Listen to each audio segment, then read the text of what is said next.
Яасан бацхан уу. Амралтын өдрийн мэндэ.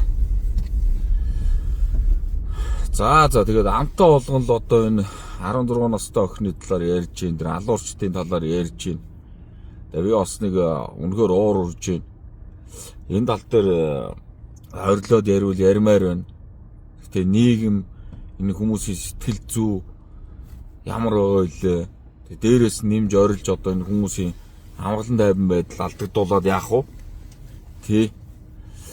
Тэгээд одоо энэ талаар нэг хоёр үг хэлэх гэсэн юм аа. Тэгээд энэ шүүгчд одоо энэ бол яалтчгүй би бол зүгээр энэ ард иргэд бол хам хэрэг гэж харж байгаа шүү дээ. Хам хэрэг гэж харж байгаа. Хам хэрэг болох юм бол гуруулаа одоо насаараа дөрүүлээ ч юм уу насаараа хорихаал аавн тийм ээ.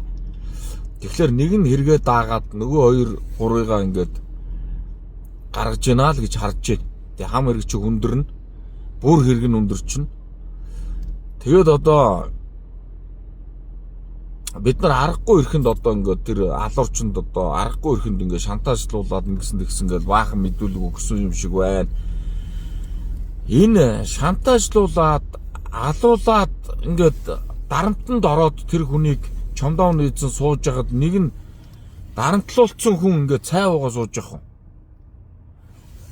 Дарамтлуулсан ингээд аргагүй ихэнд одоо хүний одоо хотог тулгаад энэ наатаа ингэдэг гэж байгаа хүн хөлөө ачиж суух уу? Биеийн хилэмж хар, байгаа байдлыг хар.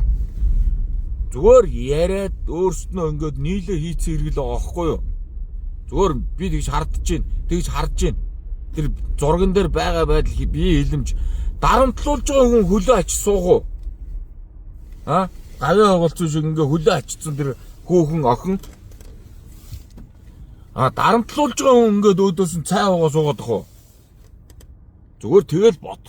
Манайхаа.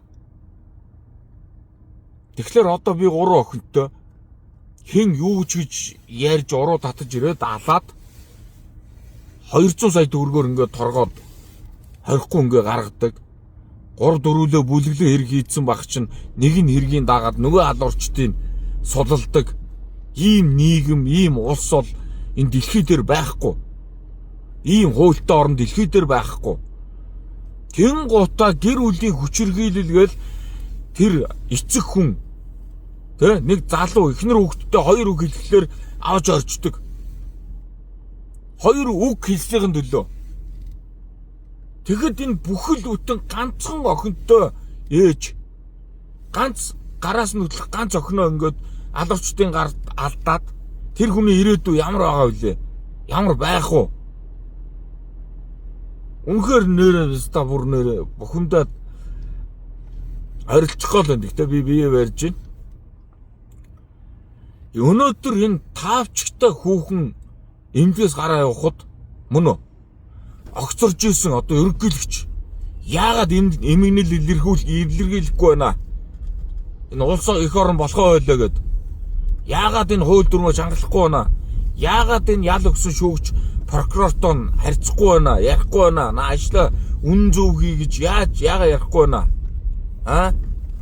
Тэнд хаврын уралдаан болоод морь унаад хүүхэд мориноос унж хахад өөлж дуулаад тэрийг эсэргүүцчихсэн эмэгтэй гişүүд яагаад энэ өчнөө олон хүүхдүүд амнасаа алдаад хахад гарчиж дуурахгүй байна? Өмөөрөхгүй байна? Ямар сонин нийгэм бэ? Энэ удирдлагууд энэ Монгол улсын удирдлага төр засаг гэж хаана байна? Хармаар байна. Энэ олгон дээр гарчраад бидний одоо ингээд авч чадахгүй байгаа нийгэм бид нар ингээд огцроод өглөө. Чадахгүйсээ та нар. Өдөр болгоо энэ үхэл хагцал энэ аимшигт алдлага дандаа хил ам хэрүүл тэмцэл ийм нийгэм бүтээж байгаа бид нар улсыг орноо удирдах чадахгүй нэг огцроод өгөөч. Ойлгомжтой юу? Өнөөдөр морин дээрээс нэг хүүхэд унаад нэг жоохон бэртэл авцсан. Тэгэхэд уйлаад дуулаад тэнд очиод эсэргүүцээд өв уламжлал, Монголын өв уламжлал одоо энэ өвөр монголчин өвөл зунгаа уралдаанаа зохиож байна. Өөр Монголоос уралдах юм уу бид нар? Хаврын уралдаа энэ Дүнжин гарваа хий. Цагаан сарын дараа. Буцаад сэргээ.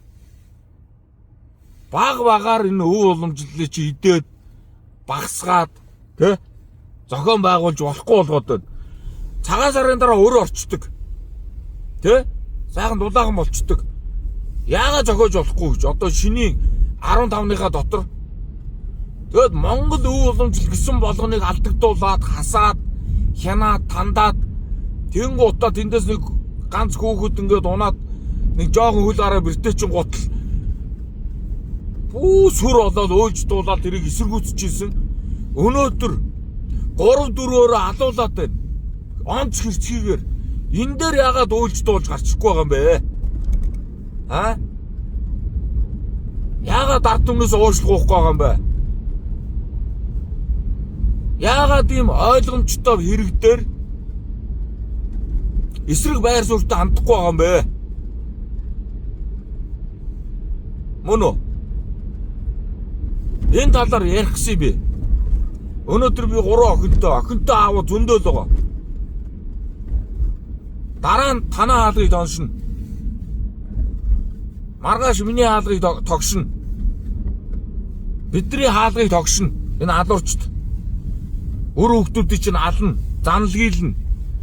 Харт аймгийн дуруу татна. Одоо Монголд бол харт аймаг газар авцсан шүү дээ. Энэ эрүүл хүн ийм алга хийхгүй шүү дээ. Тэ?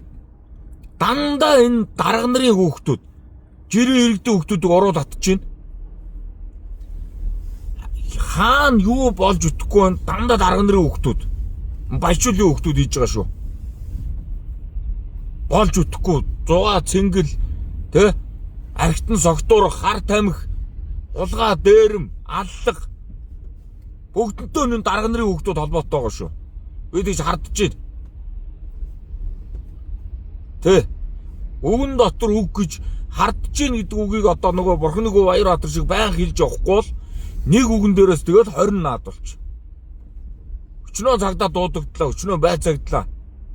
Тэ. Тэгэл олоолаа тэмцэх ихлээр та сүүлээ авчаад сүүлгүй хойж сүүлээ авчаа алга болно. Маямхаг өлгнүүд ёстой ингээд нэг хүүхдүүдээрээ тоглуулаад, алуулаад, дээрлхүүлээ байж хатад харсан. Өлөн зэлмэн ядуу байж хатад харсан. Ийм аймхаа гулчгаар нийгэм байж та одоо энэ нийгэм чи.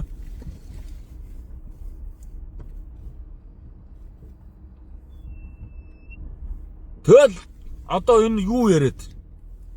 2000 хужаа машин, цахилгаан машин яриад байна. Өнөөдөр ард иргэдийн цахилгааныг хангаж дийлэхгүй жиж ацаараа дөр хужаа цахилгаан машин авчирч яах гээд байгаа юм бэ? Учирлаа. Нямбатраа. Батэрдны авраг хүртэл олон жил одоо энэ хужаа машиныг бас рекламдаад явж байгаа хүний нэг. Тэ. Өнөөдөр энэ ард иргэдийнхээ энэ цахилгааны хэрэглээ дийлэхгүй жиж баахан цахилгаан хужаа машин оруулж ирээд тэд нар ч маш их тог идэнэ. Би хэлээл байгаа штэ. Цахилгаан станц ажилтнанд оруулчаач. Өөрснөө юм хийдэг болчооч. Тэ?